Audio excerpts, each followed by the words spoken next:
На данный момент у нас 5 реабилитационных центров в Республике Татарстан. Әлеге тернәкләндерү үзәге бу елның июнендә ачыла. Балаларны сауыктыру өчен монда заманча җиһазлар кайтарылган. Рөстәм Миннеханов тернәкләндерү үзәге белән бүген җентекләп танышты. Аңа дәвалау бүлмәләре, спорт залы, сенсор кабинетларын күрсәттеләр. Кунаклар бар дип тормыйлар, дәресләр бара. Шул арада президент биредә дәваланучылар белән аралашырга да өлгерә.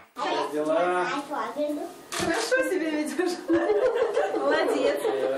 Как тебя зовут? Семен, молодец, мы рады тебя видеть. Шунда ук Семенның әнисе Татьяна Шибатнева үзенең гозерен җиткерә. Вы могли бы уделить свое внимание, проконтролировать тот вопрос, чтобы учителя могли, во-первых, контролировать, уметь с такими детьми общаться, самое главное сопровождать их. Классические школы, если он тянет по интеллекту, почему нет, это очень правильно. Я знаю, что нужно для этого. Давайте. 13 яшьлек Тимур күрми һәм йөри алмый, әмма музыка дәресләрен ярата, җырга сәләтле. Бүген аны президент тыңлады.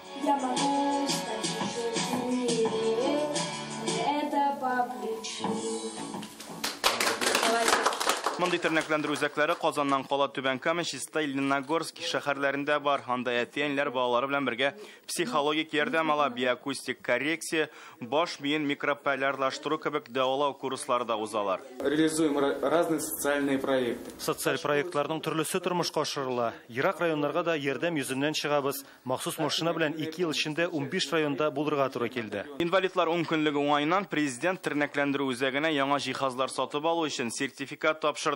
Балалар теләкләрен Рөстәм Миннехановка язмаша җиткерә. Процветание Татарстана. Руслан Снудинов, Яңа Гасыр каналы.